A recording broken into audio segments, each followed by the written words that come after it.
మాట్లాడే వాళ్ళు లేరు బయట, అవునా కదా? ఎవరు కూడా పట్టించుకునే వాళ్ళు లేరు బయట, ఎవరు కూడా మరి ప్రేమించే వాళ్ళు లేరు, నమ్మకస్తులు లేరు. ద్రోహం చేసేవాళ్లే తప్ప, మోసం చేసేవాళ్లే తప్ప, తృణీకరించే వాళ్ళే తప్ప, అసహించుకునే వాళ్ళే తప్ప, పాపములో శాపములోకి లాగి దుష్ట సహవాసము చేసేవాళ్లే తప్ప ఎవరు కూడా నిన్ను నీ బాగోగులు చూసుకునే వాళ్ళు ఈ లోకంలో ఎవరు లేరు.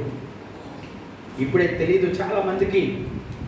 దుష్ట సహవాసము చేస్తున్న వారికి, పాపపు జీవితం చేస్తున్న వారికి ఇప్పుడే తెలియదు. కొంతకాలమైన తర్వాత, అన్నీ పోగొట్టుకున్నాక, అన్నీ నాశనమైపోయిన తర్వాత, అన్ని దిక్కులు మూసుకుపోయిన తర్వాత, అన్ని పరిస్థితులు దారుణంగా మారిపోయిన తర్వాత, చేతిలో డబ్బులన్నీ అయిపోయిన తర్వాత, అనేక సంకటములు పడిన తర్వాత గుర్తొస్తుంది ప్రభువు సన్నిధి. హల్లెలూయా. ఒక ఆవిడ 12 సంవత్సరాల నుంచి బాధపడుతుందంట ఒక వ్యాధితోటి. రక్తస్రావము అనేటువంటి వ్యాధి ఆమెది. ఈ రోజుల్లో అంటే ప్రతిదానికి మందులు వచ్చాయి, ట్రీట్మెంట్లు వచ్చాయి, మరి హాస్పిటల్స్ వచ్చాయి. కానీ ఈమెకి వ్యాధి రాగానే అందరూ విడిచిపెట్టేశారు ఆమె.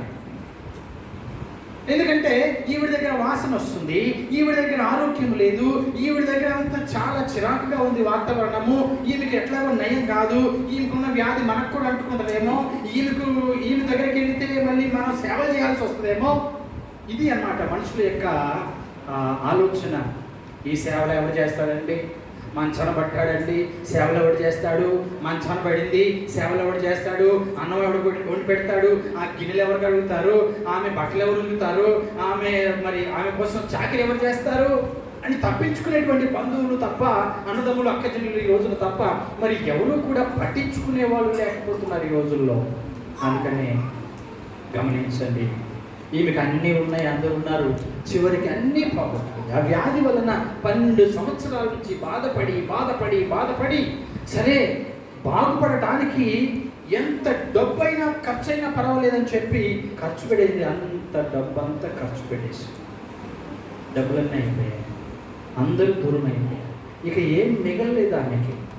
తిరగాల్సిన చోట్లన్నీ తిరిగింది, అడగవలసిన వాళ్ళందరినీ అడిగింది, వెళ్ళాల్సిన చోట్లన్నిటికీ వెళ్ళింది, ఎన్నో టెస్టులు చేయించుకుని ఉండొచ్చు, ఎన్నో. ఆయన మాటలోనే స్వస్థత ఉంది అంటున్నారు అందరూ. ఆయన ప్రార్థన చేస్తే చాలు, ఆయన స్వరంలో, ఆయన మాటలోనే స్వస్థత ఉంది అంటున్నారు అందరూ. కాబట్టి నాకు ఇంకా వేరే దిక్కు లేదు, వేరే దారి లేదు, తప్పదు. ఇక నేను డబ్బులు ఖర్చు పెట్టేంత ఓపిక లేదు, నన్ను పట్టించుకునే